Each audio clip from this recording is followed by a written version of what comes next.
Welcome back to another episode of Home Built by Howard. This week, we are going to do the bits and pieces of the firewall that we missed out on last episode, and we're going to get that sheet metal around the brake booster. 360, 75 hours, 10 6.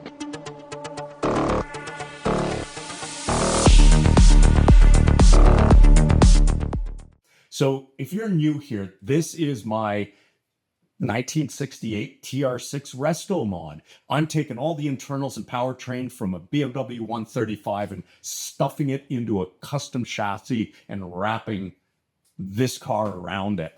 Listen, like, subscribe, hit that notification bell, comment. There's only a few of you here, which is great. I'll answer everybody.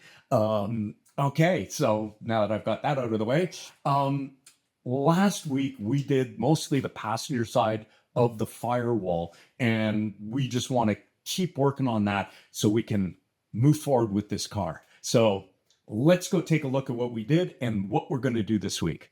Okay, so we took care of most of that side, and I still have to get a filter for that and cut out the hole and, do all the finish welding. But what I want to do is I want to get sort of these little holes all patched in right here, and there's one over here, as well as I want to get some kind of a surround happening for this here. So let's cut some sheet metal and let's get something in place there. Well, I hopped around a little bit. So I got the bracket mounted in place, and yeah, it's not finish welded. It's just tacked into place. That's why it's so ugly. And yeah, so that's in there, and I made sure that I have enough room to get the screw in without having to cut the car apart. So that's mounted in place now, and that holds the steering wheel completely level to the square of the car, and in the right place. It's centered on the center line here, so I'm happy with that. The other thing I did was I tacked in this strap here, which gives me, about just under a quarter inch through, about 5 millimeters worth of space. And I hand bent this piece to go under in here. And what I need to do now that I have the steering wheel out of the way, this was part of the reason, was I needed to be able to move this grommet. And I didn't want to pull that grommet and take the steering wheel out until I tacked that into place, because the steering wheel was lined up. So now that the steering wheel and the steering column is out of the place, and I know it's going to go back in exactly the same place, I can come in and I can weld this washer into place properly. I can pull this boot out, and I can get this piece welded into place. And now I can start working on that.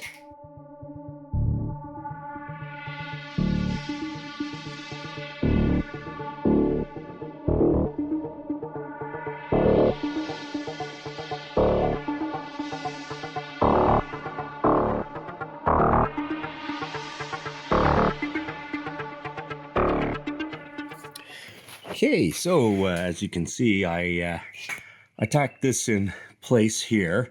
You sort of saw what I was doing with my my calipers here, or my dividers.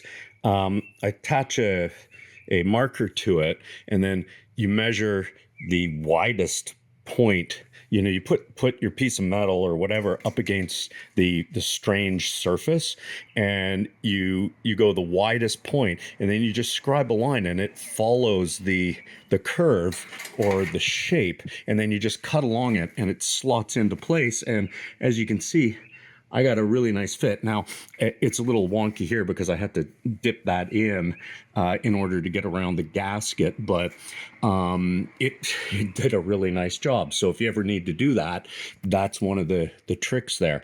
The other thing I did is I made this top piece here, pain in the butt. I bent it around. I bent it around some 1x2 that had the right radius for this, and then no, around some 1x3 had the right radius for this, and then the inside and this top radius, it was around a 1x2, and then I just used my my shrinker to curve it, and then a bit of hammering and dollying and trimming, and it fits nice. And it's going to follow, to a certain extent. There's a bit of a dip in because this would have curved in straight this way, but it's got to go this way, and I didn't want to cut it back any further. I like the original stamp metal over the other, but that's done now. So now, in order to finish the bottom piece here, what I did is I marked out where I want to cut it to give myself my room. So what I will do is I'll release the brake pedal. I'll take this this brake booster unit out, and I will cut this, and then I'm going to put a piece in. Now, I won't make it. I'm going to have to see about how I'm going to do it. So I'll probably make it out of cardboard before I yank this out, and then I will get in there and make a metal piece and remove this. So let's do that first out of cardboard, and then go from there. Well, I had to hammer, I had to dolly, but I got the piece in there. Pretty happy. There's just a little tiny gap there. It's not quite as curved as I would have liked it to be, but it'll clear the brake booster. Now, what of course I did is the distance from here to here for the brake booster is a little bit tight. It's actually more than a little bit tight. It's bent the metal to get the thing out. I may have to, do a little cutout in the top of this in order to be able to get it out. I had no real choice, just because everything is so tight. So, but it goes in, it comes out. It's not stuck in there, which is good. So that is what I would call secure. It does have a little bit of wobble, about as much as this, but again, I haven't done any of the outside yet. This is just the inside, so I'm really pleased with this. So let's see where we're moving on to now. Right. So next on the agenda is going to be getting something around this to seal this off here for the wheel well. So as you can see, I had to shorten this. I shortened these here. Remember, that way the hoses that come out the top and go across and down will be clear the bolts and the fender mounts. It's tucked in to a large extent, and it's tilted this way, which seems to be the standard because, well, no, I had to twist it. It would have been straight, but I had to twist it when I dropped it. When I dropped the thing down, it actually rotated slightly, which is fine. It's not going to cause any issues. So what I'm going to do is I want to come off this edge here. Let me zoom out here, go wide. I want to come off this edge here and come straight back, and then just come straight in as a box. So I need to actually build this out a bit here because I need to clear this bolt. So I'll be coming off of the fender here and coming up. So what I'll do is I'll only just come out a tiny bit here just to box this in. But I think what we should do now is cut a piece of cardboard that's going to be the right shape, that's going to come all the way up to the top. As long as I have enough room at the top here that I can lift this off of these screws, I can lift it off and take it to the inside for assembly. So this will have to go into place before the brake booster goes in. Somebody remind me to do that when I'm reassembling the car, okay? So yeah, let's get a piece of let's get some cardboard cut out for this, and just see how we're gonna to close this in. Well, what I've done is I've made this little box up. I did a cardboard template. There's a little piece here that needs to be fixed or added. There's a piece under here, bits and pieces here and there.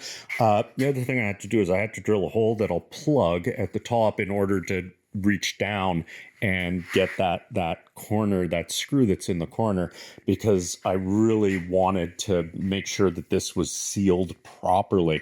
I still have to figure out what I'm doing with the roll cage, etc. here, and how it's going to fit. I'll probably end up putting the fender back on and seeing, how that is going to work. But let's get this tacked into place.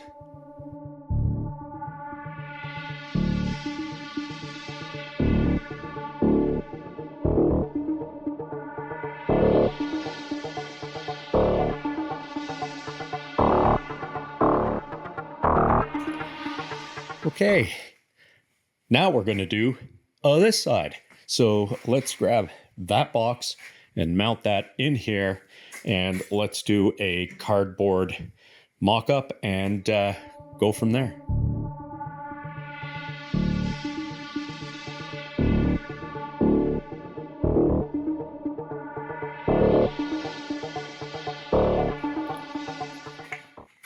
So what I've done here is I've just made this, this is 60 degrees here, 45, 45. It comes in, touches there, and it leaves some gap there, obviously, that a big hole at the bottom that I got to fill. But it's the same height as the other side, although it sits a little bit lower. So what I'm going to do now is I'm going to remove this, grind it down, and tack this piece into place, and then I'll be able to start making the other parts that are going to go in and fill in the bottom of this.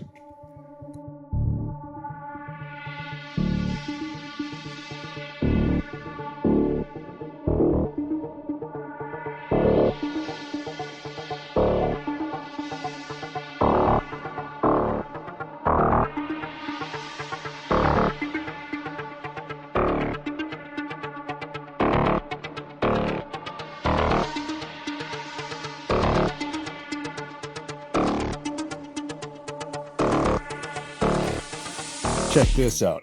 All right, I patched all inside here.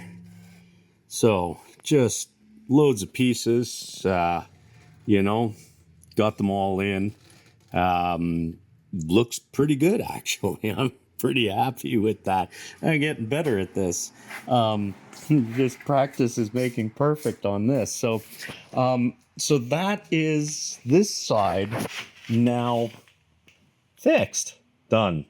It's still going to need, obviously, finish welding, which I'll TIG weld. I'll have to grind everything down, likewise, all the other stuff as well. But I'm just going to get everything, MIG welded into place, all the little pieces. I'll grind it down later, and then we'll just have, a week of nothing but, TIG welding again. Anyway, that's where we are there. Okay, so that is all I've got time for this episode. We got a lot done, probably more than I thought I was going to get done, but I just rocked through it and made some big moves. And at some point, that's what you've got to do, right? You can't just make a move and then go slow, small. Sometimes you just got to make big moves and then work on the details later. So things are moving along, and I really appreciate you sticking around. Thank you very much. And, like, subscribe, hit the notification bell, and I will see you next episode. Thank you.